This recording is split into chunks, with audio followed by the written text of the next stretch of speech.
Hello and welcome to this Russia in the World session. I think it's going to be one of the most exciting sessions taking place here in Davos. We've got a fantastic panel who I'm going to introduce you to in just a few moments. This panel we're going to look at basically in broad terms Russia's position in the world in geopolitical terms, but also economic. Thank you so much to the World Economic Forum for hosting this. What a year it's been. This time last year, the future for Russia looked a lot bleaker than it does now. Russia's asserted itself on the geopolitical stage to the consternation of some, but it's also has a nascent economic recovery. The question is that recovery going to gain momentum this year? But there are some big opportunities ahead, possibly some pitfalls, which we're going to be discussing together. But for real change, there is consensus among many economics that there is going to be a need for real structural reform in Russia's economy, and I'm sure the gentleman here will be able to tell us a lot about that. There are also opportunities. Of course, the elephant in the room is Donald Trump. What will that represent? And we'll be discussing that too. But also European elections. There could be a shift in Europe with some key European elections, which could move Europe closer to Russia. I'd say if 2016 taught us anything, it's to expect the unexpected. Let me introduce you to our guests straight away. On my left, of course, we have Mr. Igor Shuvalov, who is the first Deputy Prime Minister of the Russian government. He's held that post since 2008 when Vladimir Putin took office as Prime Minister during the presidency of Mr. Dmitry Medvedev. Since 2012, Igor Shuvalov has carried on in that same capacity in government, with Dmitry Medvedev as Prime Minister, of course. Mr. Shuvalov has overall responsibility, in general terms, of economic affairs. We're also delighted to have Mr. Miroslav Lajcák on the panel. He's the Minister of Foreign and European Affairs of Slovakia, so an important European voice on this panel. He's previously held the post of Deputy Prime Minister, but has got a wealth of experience in international affairs with key engagement in EU and UN issues. It's great to have Mr. Kirill Dmitriev with us. He is the CEO of the Russia Direct Investment Fund. Now, that was created just 5 years ago by the Russian government and the presidency. And the key role of that is to get sovereign wealth funds to invest alongside RDIF in promising Russian companies, but also leading Russian companies. Mr. Dmitry Kostygin, fantastic to have you with us. Dmitry Kostygin is the chairman of Ulmart. Ulmart is Russia's leading e-commerce retailer, very well known in Russia. For those who don't know it so well, I saw a great description of it by your CEO, who said it's a combination of IKEA and Amazon. And last but not least, of course, great to have Mr. Dalio with us. Dalio is the founder and chairman of the investment firm Bridgewater Associates, which is the largest hedge fund in the world, no less. And Dalio brings absolutely fantastic economic perspective to this discussion. He's created a model where he looks at economies like machines, and I think that perspective is going to be extremely interesting. So we're going to begin this by just going to all of you to see how you see Russia's economy, but also geopolitically, how you see Russia faring in 2017. And I'd like to begin with you, Deputy Prime Minister. Но экономически для нас год будет лучше. Economically, this year will be better for us than 2016. The main issues that accompanied us in 2016 and from the end of 2014 were also very vibrant in 2014. This stage is behind us. We have successfully dealt with this. Very recently in Moscow, we had a forum that joined together famous economists from all over the world, and this was their position, including Mr. Lipchenko introduced the IMF. They said that Russia has past this very severe times with flying colors when we have encountered external and internal shocks. Today, the situation is not so bad. We've achieved growth at the end of last year, and we hope that this year will grow by 1 or 2% to understand what needs to be done. Yesterday, there was a very important meeting held in the President's office, and we took a key decision that in this volatile situation, we cannot afford to spend our oil money, and everything we earn from selling crude oil above $40 will be invested in our reserve funds, and we're not going to spend this money through the budget, which on the other hand will allow us to ensure a greater transparency for pricing and less volatility for the ruble, which is what people want from us when they open up new enterprises and want to export more. On the whole, the situation looks quite healthy. And frankly speaking, we're currently in a situation where we have no bubbles, not a single bubble in the single market, not in the real estate market, not in the in our stock exchanges. We have no bubbles, and we are hoping that foreign direct investors will start flowing very soon. You've been listening to this. What's your take on Russia's economy in 2017? Well, I think it's difficult to predict because Russia is part of the global world and we are facing many uncertainties. From the European Union perspective, of course, it's the Brexit and our negotiations, the role of the new US administration. Then there are the problems that we have inherited and carry on from the previous year, migration or the terrorism. Mm-hmm. And obviously, when it comes to our relationship with Russia, we have the continuous issue of sanctions and the absence of dialogue or absence of a format, of a framework. It's very bad that there is practically no legal framework for the engagement with Russia, which is not really normal, and neither party is showing like appetite to change that, which I don't think is normal and would be good if we are able, in the course of 2017, to define what the relationship is, to go beyond no business as usual, because after almost 3 years, it would be good to know what the no business as usual means. No. Это не совсем, это не совсем так. That's not quite so. From our side, we continuously express our desire and our wish to cooperate. The Russian side has never said that we sever dialogue or that we refuse to participate in any formats. We had formats. We had an initiative of the EU and other countries. As soon as your wish to cooperate will be formulated by the EU, we're entirely open for that. We shall immediately get down to this cooperation at the level of the government, the MFA, or the presidential administration. We are willing to participate in any type of dialogue. Кондиции не мы. Yeah, but yes, let us deliver on the Normandy group, on the Minsk plan, and then of course we are back to normal situation. Kirill, Dmitriev, do you feel that we're close to a turning point in Russia? Yeah, I think we're beyond the turning point. And I think we'd like to debunk some myths that exist about Russia. One of the myths is that Russia's economy is hurt by sanctions. It was, but no longer so. As Vice Prime Minister Shuvalov mentioned, we'll have a growth of around 2%. A very important deal for us was OPEC deal, which stabilized oil prices and really reduced fluctuation of oil and uncertainty. As a result, our stock market is up 50% in dollar terms in the last year. It's a very significant result. One of our companies we invested in, Detsky Mir, will take it public. Revenue last year grew 30%, EBITDA grew 50%. So Russia is beyond the turning point. We believe we'll have major growth, and even if sanctions are not lifted. Now, we believe they may be lifted, but even if sanctions are not lifted, Russia in a very good position and went through this crisis very well. Just a quick question before I go to our other panelists. You had a very interesting meeting with Donald Trump's economic advisor. Well, what does that herald? Well, we are quite optimistic on communication with Trump administration. We believe that they treat Russia with respect, and that's very important. And it's very important to have dialogue on issues.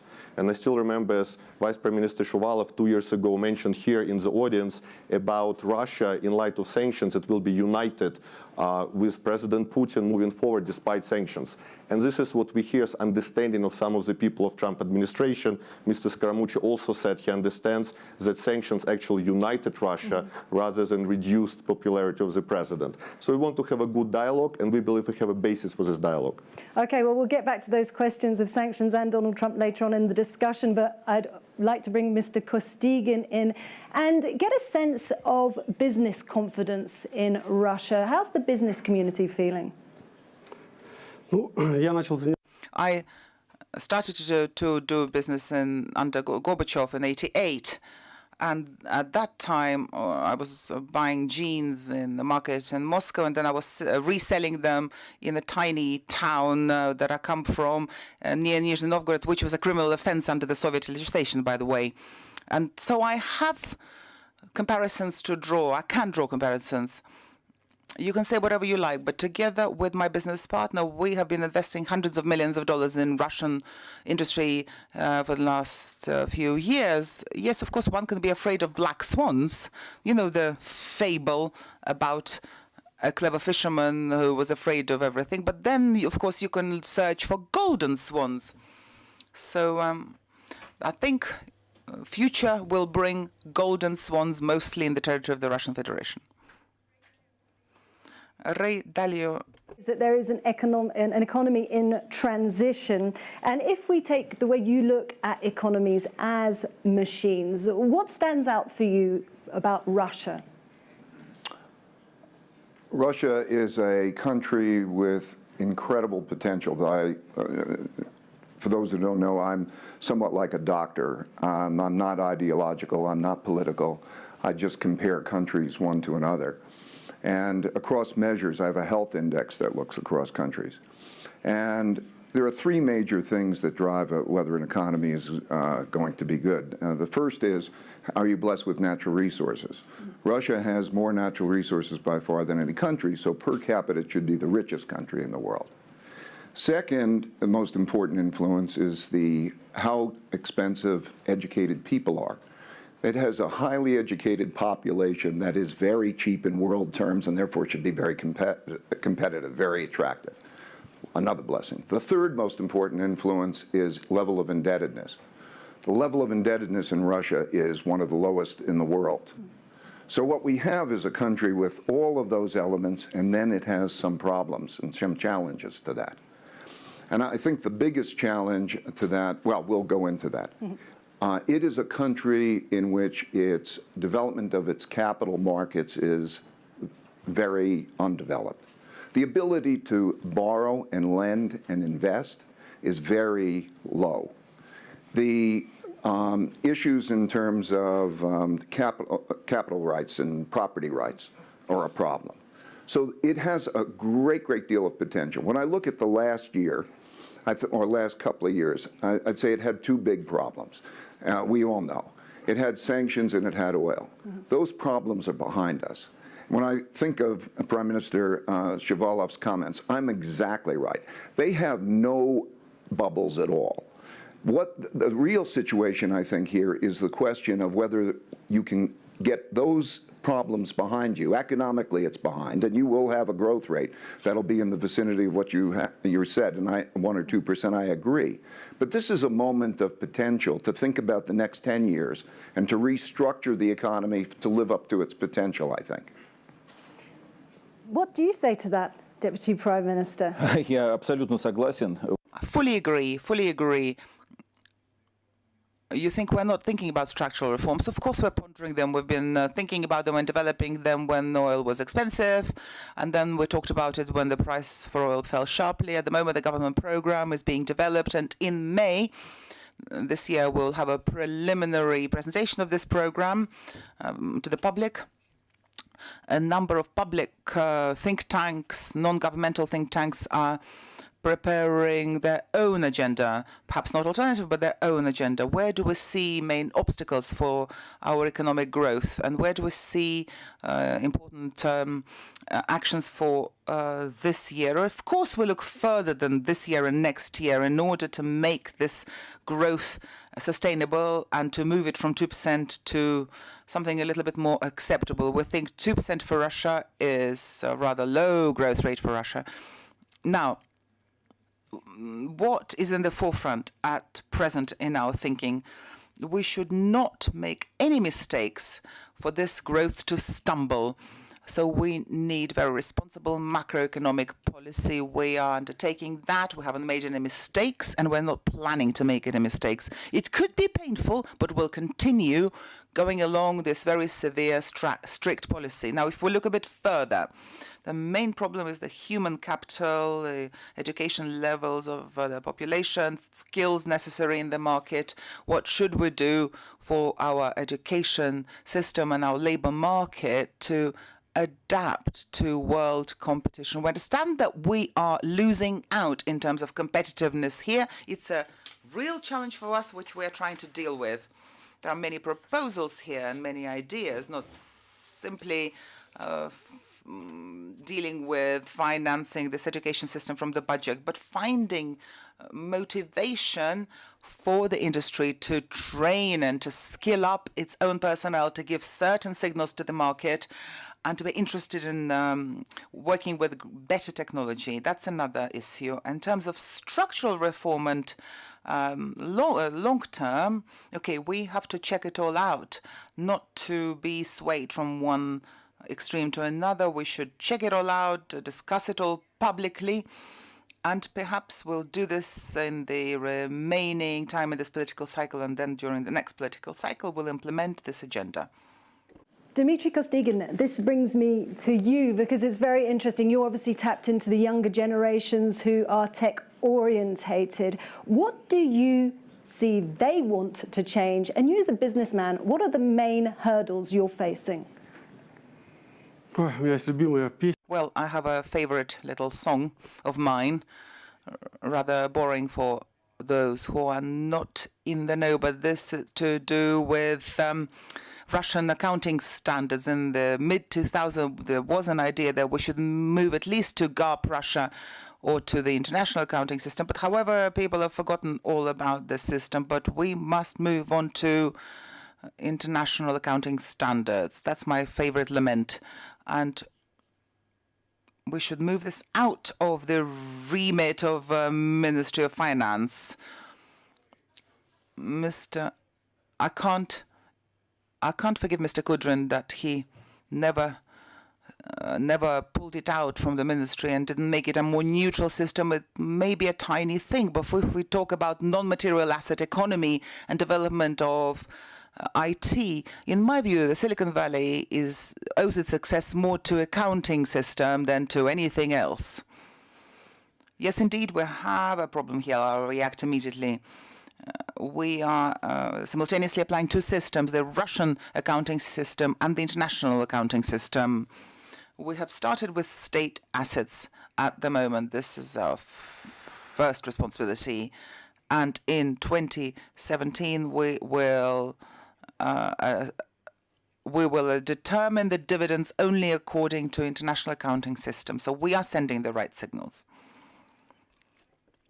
But Mr. Lajcák, do you feel that there is an enhanced trust when it comes to Russia? And you mentioned sanctions, or you have all mentioned sanctions. Do you feel, in terms of the European Union in particular, that cracks are forming there, that you lack the unity in the EU to maintain sanctions on Russia? Well, ever since the sanctions were introduced almost 3 years ago, there has been speculations about the cracks in the unity of the European Union. But up until now, the EU was always able to extend the sanctions. There was no lack of unity on that issue. Will Slovakia continue to push for sanctions? Slovakia continues to say that we are not fans of sanctions. We don't think that sanctions are the best instrument to achieve our goals, but the top priority for us is the EU unity, and we will never go against this unity. Speaking about the sanctions, yes, they should be the policy tool, not the policy in itself. The sanctions were introduced in reaction to the violation of international law by Russia, by the annexation of Crimea. The conditions for lifting the sanctions are well known. I wish we get there. I wish we will be able to go back to normalization of relations. But right now, I understand it's popular for journalists to speculate who is going to break the unity of the European Union. At the beginning, people didn't want to believe that 28 member states. Sanctions were put in place for a particular reason, obviously, relating to Ukraine mostly. Will that be set aside, therefore? Is that the feeling you're getting? No, that's not the feeling I'm getting. On the contrary, the sanctions are directly linked to the implementation of Minsk agreements. And there has been not much of progress on that one, so Therefore, we still have time until July, and I wish to see progress on Minsk So implementation. without implementation, you'd say maintain... No, that's, I think the European Union is very clear on that point. But Kirill, Dmitriev, you've said yourself that sanctions aren't really a problem in Russia, that they probably helped the economy. Well, a couple of points. First of all, sanctions did not achieve their objectives, which was to change the policy, and they actually unified Russia to move forward. Lots of our businesses have restructured, and we can do very well without sanctions. As I said, the growth will continue. But we believe sanctions are bad because they cost European business around 100 billion euros in value. That means employment is low. It means that revenues of German and other businesses are lower because they're not working with Russia, which is a very natural partner. And we believe with Trump administration, it's possible to start having discussions on reduction of sanctions because we can do so much with the US together. Imagine the world where Russia and the US jointly fight terrorism. We had very difficult relationship with Turkey when they had an incident, but we were able to completely change this relationship in about 6 months, and now we are jointly with Turkey fighting terrorism in Syria. Imagine what it would be like if we do the same thing with the US. So we believe that the thinking will be changing in the US, the thinking will be changing in Europe, and that's a good thing.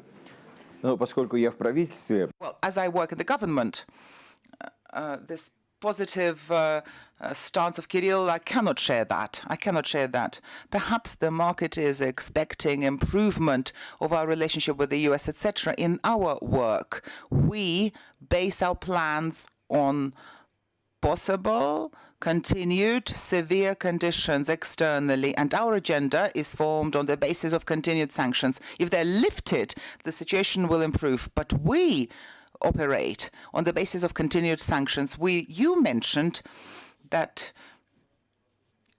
a possible breach in European unity is possible, and somebody might start the procedure of cancelling and lifting the sanctions, and there's a lot of public speculation on that point. I can tell you quite honestly that the Russian Federation has never been interested in discord between European countries. We're keen on Europe remaining united and strong. It's painful for us to watch Brexit and other phenomena. We are quite happy for the EU to be unanimous. If we look to the long term, we want a partner which is strong with its own institutions, etc. And of course, we want no cracks appearing between EU countries. I know you want to cut in. I also have just a quick question for you. How do you evaluate sanctions on Russia? Can you put a cost on them in terms of the economy? Yeah, the biggest impact of sanctions was the cutting back of lending so that they didn't receive the money to borrow. And that was quite a bit of money. It was about $220 billion. And that is a two-edged sword. They adjusted to those. So when you have a shock and you don't get the money lent, I think that this, while it creates a short-term shock, it also probably created a realization that there's too much foreign currency denominated debt and exposures. And it created an adjustment, just like Prime Minister Shuvalov said. That adjustment has been made. And when you think about that and you think about the oil price, it was another shock. Those are temporary shocks. So those are past them. I mean, so I would agree that it would be better if the sanctions were lifted, and it would be better for everybody. But in addition, I think the real question is the development of their capital markets so that they don't have so much dependence on foreign capital. If you contrast the development of China and the development of Russia, you know, Russia's come an enormous way over the last 16 years, so you have to see its progress. But if you compare that with China's progress, it's been much less. One of the reasons is the development of a local currency denominated debt market and the development of its economy. So I think that there are lessons here to be learned in terms of developing a capital market internally that doesn't have as much dependence on foreign capital, and I think will work better. So I think in the long run, it'll be beneficial to create that independence. And I think in the short run, the adjustment's been made. Kirill Dmitriev, I'd like your reaction to what Ray Dalio said, and also to give us some perspective on who you see Russia's partners being, and maybe mentioning China here. As you know, is that relationship going to develop in 2017 significantly? Yes, I think Dalio has really great ideas. And I think increasing debt in Russia, domestic debt, is definitely very positive. And what we've been doing, we've been forming partnership with different countries. We have great relationship with China, and we jointly invested with them in lots of things. We have great relationship with Saudi Arabia. We have some Saudis here in the audience, which is very important for us to jointly invest. We have great relationship with Middle East. So frankly, what happened when European companies and some US companies pulled out, lots of Asian companies went in.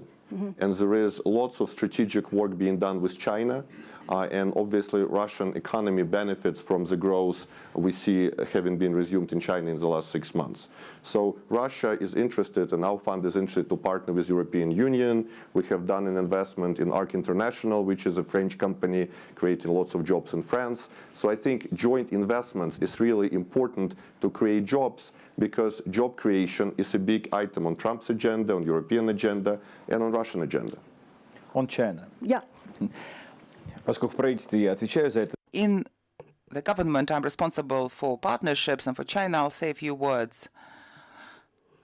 Our relationship with the People's Republic of China is developing in extraordinarily positively. The strategic dialogue at the level of top leaders was very good, but in terms of strategic agreements, we have a border agreement, strategic agreements on oil and gas in our economy. But when sanctions were applied against the Russian Federation, we started to work with the Chinese and agreed that we'll work at all levels with them. Members of our government are family friends now with each other. We have very good links with China beyond the government. Chinese companies come to Russia, they open up new business. We help Russian private companies to export their products to China, where certification or other state support is required. But private companies are doing this now. And we continue witnessing the position of the Chinese banks. They don't want trouble. They watch the sanction regime very carefully. But in terms of relationship development at every level and in every sphere, that is obvious. This is very interesting for us and also for the Chinese. Just going to add one thing, that the development property rights, the size of government is a challenge. Governments are less efficient. Those are the challenges that I think are important. I was just wondering what Prime Minister Shuvalov thinks about those. По поводу In terms of these challenges that you mentioned, we discuss them widely, we accept them and understand them. At the same time, I have to say, and this would be fair, in terms of not very efficient governance and in terms of property rights, the Russian Federation in 2012 was in 120th in World Bank rating. Now we're the 40th in the same list. If we look at specific criteria, we move forward a lot. Of course, it's not ideal. Now, Singapore, for instance, is very critical about everything that's going on in the world. 3 or 4 years ago, when I visited them, they always asked us about property rights, inefficient government, judicial protection. Last year, when we had the Intergovernmental Commission, we were all sitting at the same panel, and they kept saying significant improvement of property rights, significant improvement on business climate in Russia and doing business in Russia. But you're right, there are problems, but the overall picture is changing. So yes, there are challenges, but we'll tackle them. I agree with that completely. I want the development. I think Russia's got to be looked in the context of its evolution. And it has so much potential, but there's been those improvements. But another issue, and I'd like to bring in Dmitry. Еще один вопрос. Хочу Дмитрия Костygину задать вопрос. Это коррупция. Да, это большая проблема. Я хочу узнать, как с точки зрения бизнесмена вам мешает коррупция в России, в вашей работе? Well, our business is large scale, relatively large scale, so we have not come across any of such matters for a long time. So well, I don't know. We have professional lawyers, professional consultants. St. Petersburg is our home base, our native town. The administration of the city, the government of the city is transparent, understandable. So I don't quite understand. I mean, we work in retail, we work in manufacturing for private consumption. It's mainly a business-to-consumer platform, so we don't depend on licenses, on permits, on subsidies. Now, where we could get benefits, we get the benefits, and we try to get exemptions, etc.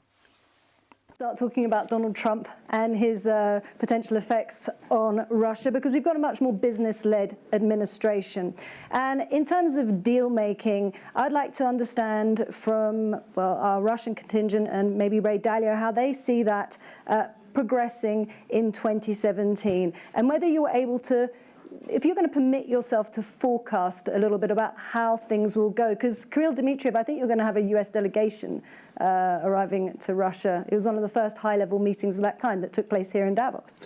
Yes, we'll bring a US delegation in the spring of 2017 containing the largest funds and the largest companies from the US.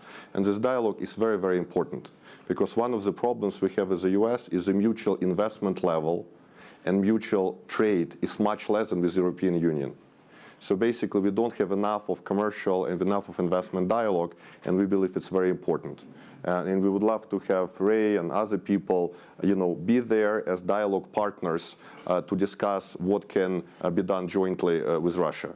And by the way, we have one example of a company where Titan International, a US company, invested with us in tires. It became the lowest cost manufacturer in the world of agricultural tires. And now we're exporting to European Union, to other places. So there are good examples of US companies doing very well in Russia. And we believe that should be encouraged, given Trump's administration agenda of job creation, in the US, and being able to access Russian market for US companies. And Deputy Prime Minister, how do you see that relationship going? Is there going to be a greater emphasis at the beginning on the economy, or will it be more on security? Once again, I'll say, in our government, we have a very cautious approach to any statement that there is a possible fast scenario of relationship development with anyone. We have to work based on the notion that the situation will continue to be complex, and then we'll have the potential of the upside. We have a good export agenda. We work with Asian markets quite well. We have our own agenda on economic openness, free economic zones, etc., and we'll continue doing that. So lack of trade with the US is not an obstacle for us here. There is a huge interest towards cooperating with Russia on open economic zones, on buying our goods and selling goods to us, etc. And if you want to know my personal opinion, I think it's much more important for the Americans to deal with the global security agenda. And I think if the dialogue is built up here, then economic relations will get a serious impetus. The St. Petersburg Economic Forum is in about 6 months. Could we expect Donald Trump to be dropping in there? Ну, во-первых, я должен всех пригласить. Well, I would like to invite you all first to the 3rd of June, St. Petersburg Economic Forum. This is the main event for our calendar year, when a Russian agenda should be discussed there, really. Best experts, politicians. This is the president's event. And investors can talk to the president directly, put questions to the president. There's a multitude of sessions, a variety of sessions. The members of the government, members of local governments, all work with the forum. Bankers work with the forum through the internet. So please come there, and you'll learn a lot about Russia there, much more about Russia there than here in Davos, where Russia is seen through the global context. Whether Trump will visit St. Petersburg, I don't know. I have my doubts. But were he to drop in, we'd be delighted to welcome him and to discuss all the international issues with him. But coming back to what you were asking, global security agenda first, and then economic cooperation second, I think. Something we've been hearing here at Davos is this pullback from globalization, and it does almost seem paradoxical also with Donald Trump, who is, wanting to push ahead with the more protectionist measures. So as Russia opens out, how do you see that dynamic working? I think that the big issues are political issues that have stood in the way of the relationship developing economically. So I think that they'll supersede anything else. So as we move forward, I think that there's a lot of benefit. As I say, Russia is very cheap, meaning, in other words, good value in Russia, particularly if there's development. And I think that the one thing that Donald Trump has done is he's changed the world outlook for growth. The world outlook for growth is going to be greater because there's a greater business environment. Now, how that becomes manifest in the politics that will allow the economics to develop, I'm not sure. I hope that the politics will be dealt with so that the economic potential can be realized. Mr. Lajcák, you advocate a dual-track policy when it comes to Russia. Can you explain that to us and how that could help us understand this context better when it comes to the European Union, possibly the US as well? Sure. Dual-track policy or dual-track approach to Russia is currently the official position of the European Union, reflecting the two things. First, that Russia is a global reality, is a global player, a permanent member of the UN Security Council, nuclear power. There are a number of global problems and issues that cannot be solved without Russia. So we need to engage with Russia on all these issues. And at the same time, we have the problem that I already mentioned, that was the reason for introducing the sanctions. And therefore, we want to engage more with Russia on all the issues of common interest or of global responsibility. And in parallel track, we would like to achieve some progress also on the issue of Ukraine and Crimea so that we will be able to lift the sanctions. So this is it, and I really personally disagree with the fact that from the perspective of the European Union, we have no political dialogue and we have no contractual framework. There is not a single agreement. We have agreements with all kinds of agreements with almost every country in the world, but the legal basis for EU-Russia relationship is actually our membership in the WTO, which is not normal.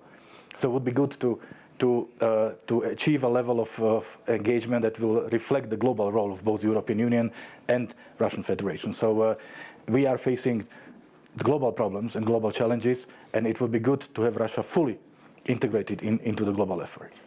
Deputy Prime Minister, who's going to take that first step? There's nothing for me to say, and nothing to add to what I've already said. We did not curb our relations with the EU. We think that there is a legal framework for our dialogue. Amongst others, this framework mobilized us twice in a year for the ministers to meet and the commissioners from the EU to meet. And there were high-level meetings. We have this legal framework. Nobody cancelled it, and it has not lost its legal significance. We were discussing a new partnership agreement with the EU. Now, of course, we're not discussing it now. It's not being developed at the moment, but the old framework has not disappeared. In any case, legal mechanisms will never force anybody to talk to each other. For that, we need the interest of the EU. If the EU continues waiting for Minsk agreements to be fulfilled, where Russia has no influence, then that's a bit bizarre, because the Ukraine has bear some responsibility under the Minsk agreements. This is a political agenda. This is not my topic. I don't want to talk about that too much, but it's not so easy. If people ask us why a Minsk agreement is not being implemented, that you have to ask all the participants and signatories of the Minsk agreement why it's not being implemented. The picture is much more complex than the media tries to tell us. But we are ready and willing to bilateral interaction with the EU countries. We are ready and willing to work between the government and the Commission. People know each other. We have all the mechanisms. We should stop trying to scare each other off. Nobody will achieve anything through sanctions. We undertook our sovereign policy and will continue undertaking our sovereign policy. It's impossible to make us change our course through sanctions. The sooner everybody understands that, the better it'll be for everyone. Okay, we're going to, in just a minute, take some questions from the audience. Before I do, I've just got one quick question for Kirill Dmitriev. In your perspective as CEO of the Russia Direct Investment Fund, and briefly now, but what are your goals in Europe? Well, we would like to bring in capital from Europe into Russia. because lots of, for example, middle-sized German businesses can benefit by going investing into Russia and growing their revenue. We would also like to invest in Europe jointly with our partners, because our partners are the leading sovereign wealth funds of the world. And we have produced positive return in dollars for them for the last 5 years. So our goal is to build partnerships with the leading investment banks and banks of Europe and invest jointly, and we believe that's a good thing. Okay, well, thank you very much, gentlemen. We're going to be taking questions from the audience. Before I do, I would like to thank our Euronews viewers who've been watching this live on Euronews and invite you to go over to euronews.com, where you'll be receiving and hearing more about what's being said in this room. So thanks so much for having been with us. So we've got a few hands raised. Has anybody got any questions they would like to ask? Please do. If you could just keep your questions concise and tell us who they're for, and also who you are. I'm Angela Charlton with the Associated Press. I will be concise and perhaps a little bit provocative. Could you envision a world a year from now, based on what I'm hearing today, where the Ukraine peace process is essentially forgotten, where Russia's economy pivots away from Europe toward the US, and where, who knows, maybe Russia and the US work together to hack their joint enemies? And who would you like to direct that to? Maybe to the Deputy Prime Minister? Shuvalov, Yeah. and perhaps Mr. Maybe Miroslav Lajcák. Yeah, I find myself in a strange situation because I'm not hawkish enough to defend the sanctions, because I'm a professional diplomat and I don't believe in sanctions as a tool of solving problems. I really believe in a critical dialogue and critical engagement rather than not talking to each other, because I don't recall a single problem having been solved through the parties not talking to each other. At the same time, as I said, we are members of the European Union, and for us the unity of the EU is of utmost importance, and therefore we are part of the Agreement of 28. If you ask me if I can imagine the world when this will disappear, my answer is no. Knowing the dynamics in the European Union, I simply cannot imagine that. And therefore, I really would like to see mutual engagement on the Minsk agreement. I didn't want to quarrel with the Deputy Prime Minister on what you said. I would wish to see a single interpretation of Minsk commitments, because right now you hear one story when you go to Kiev and a completely different story when you go to Moscow. And it makes our life quite difficult. So it would be good if we could agree on the sequence of steps and, of course, of a responsibility of parties in the implementation. Leaders of Normandy Group met in October. They tasked the foreign ministers to do exactly that by the end of November. They were unable to deliver, and since then there has been no progress. So we have to continue trying to find a solution, but believing that the current EU position will simply fade away, I just don't see that. So, Deputy Prime Minister, I'll let you answer this lady's question, but are you really... Well, I won't forecast anything, but I'll say the following. Mr. Trump is a businessman. He's a large, leading businessman. It's impossible to survive in business if you are not dying for victory. He'll want to have results in politics as well. He'll have to get results. This is part of his personality. If he will want to achieve results, now, he'll only achieve results if he interacts with Russia. So my hope is that Donald Trump, a superb professional entrepreneur, will become a professional president, and in order to achieve results for global security, he will agree with another great politician, President Putin, on how to solve the problem of Ukraine and other problems. But for results, one needs to communicate and to talk and negotiate with Russia and not push Russia in a corner. And I hope that this dialogue will take place. We need questions, we need discussions, we need new formats, and only then there'll be victory. Otherwise, there won't be any victory for anyone. Mr. Lajcák was very specific in what he said, and he asked whether you'd be willing to implement the same steps, because there obviously seems to be a confusion in the implementation of Minsk. Now, is Russia ready to make that move? Я думаю, что это разговор. I think we need a few hours to discuss this.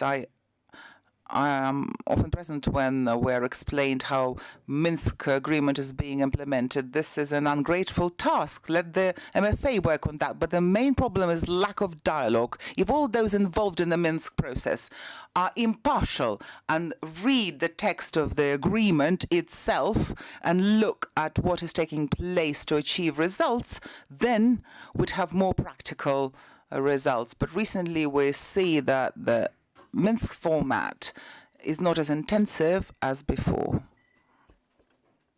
Gentlemen, yeah.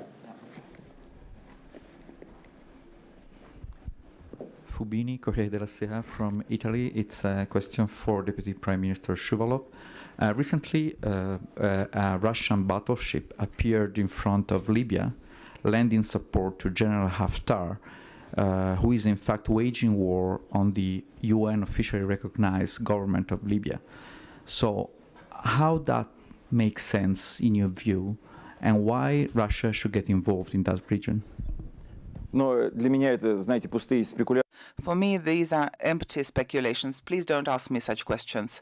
Please ask Mr. Lavrov, our Minister of Foreign Affairs. He'll give you a professional, knowledgeable answer. This is not my subject, and I don't see myself fit for answering such questions.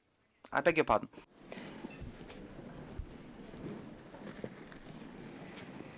Hi, it's Amy Kellogg from Fox News, and this is a question for Mr. Shuvalov.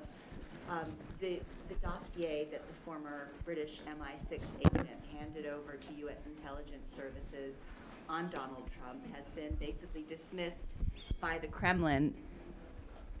But I'm just curious whether you have any further information to add, since part of the dossier, the less sort of colorful part of the dossier, had to do very much with business interests. Спасибо. Дорогие друзья, я в правительстве Российской... Dear friends, I deal with specific questions in the government of Russian Federation. I don't deal with the dossier. I don't deal with special services dossiers and all this nonsense. And forgive me, and put these questions, please, to those who are dealing with that by nature of their job. I know nothing about this dossier, whether it's false or true. It doesn't touch upon my practical work, my everyday work. There will be special when the Trump's administration appoints people who deal with economy, they will be my vis-a-vis, and I'll work with them, I hope. And all this nonsense, all this delirious nonsense that's being published about President Trump and prior to that about President Putin, it has no practical impact on my work and life. People would like to see progress in the real economy. They would like to know what sort of income they can count on. They want to know where consumer activity is to be expected. That's important, because for a normal citizen, for an ordinary citizen, the life is totally different.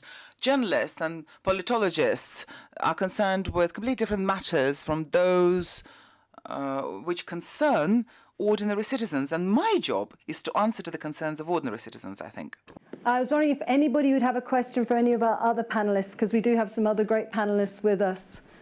And if we don't, what I think we'll move on to now, which is often the most interesting part after the questions from the audience, which are great, is to get your final thoughts.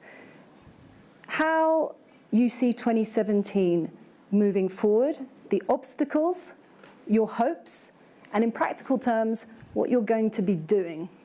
And let's begin with a European voice on that. I think I alluded to it in my introductory remarks. It's going to be a very difficult year, full of challenges. We have the global problems that we continue coping with, terrorism being #1 problem, and we really need to form a real global alliance against terrorism. The migration is a global phenomena. We shall switch from a responsive or reactive mode into the proactive mode, because it's a generational issue. It's not a crisis that will disappear like a storm. It's something that we have to learn to live with. From the EU perspective, obviously, to establishing new relationship with the new US administration, we have heard many messages, sometimes contradictory messages from the members of that new administration. So we have to wait and see, starting tomorrow, what the official government line will be on a number of issues. Probably for the first time, we might disagree on some very important issues. So this will be a challenge for European Union. And obviously the most important from our perspective will be to deal with to start the negotiations with the United Kingdom about Brexit, and in parallel to project the future European Union of 27, the EU minus UK, EU which is attractive to its citizens. And obviously I would like to, again, as a professional diplomat, I would like to see an international arrangement that is able to deliver on the expectations of our citizens, which is the peace, jobs, and security, and where the rules are respected by everyone, regardless whether the country is big or small. Dmitry Kostygin, now we're going to take obviously a Russian perspective on this, but is there anything in particular that struck you about the conversation we're having, something that might change the way you think or the way you're going to expect 2017 to unfurl? For us, the most important thing is to create competitive products as cheaply as possible. So we'll continue building it up, and I hope we'll make huge leaps towards becoming a Russian Amazon. Now, obviously, you mentioned a lot about the strengths of Russia during the conversation, and I know you'll probably have other closing thoughts. We also mentioned some of the drawbacks, but I just want to understand the dynamic of all of that and how that will push forward, in your opinion. In Russia or in the world as a whole? Obviously, if sanctions are lifted, it would be better for the Russian economy, and it would. What do they represent? It doesn't. But I think the issues of these reforms is a very important thing, and corruption was mentioned as a factor. In terms, that's an area of potential. China has dealt very well with the corruption issue. There's a negative correlation between 51% negative correlation between corruption and the growth rate in the economy over 10 years. Those types of reforms, capital markets and so on, have a tremendous potential for Russia. We're now, let's put this in the world context then. In the world context, we're going to have a higher rate of growth. This will be the first year, I think, in which we'll come out of a malaise because of a more business-like environment and also because of deregulation. So that'll be good. I think what will characterize the world economy as a whole is a new phenomenon that's developed over the last year or two, which is characterized by a word called populism, which was not used very much before that. So whereas central banks in the world will be much less important than they were, populism will determine whether we have a cohesive union or not, and will determine, I think, a lot of directions around the world. So I think the new year will have a faster amount of growth, and I think then it'll be a key question of how populism is dealt with to create a united, harmonious world, or will we have a more factionalized world like we had in the 30s?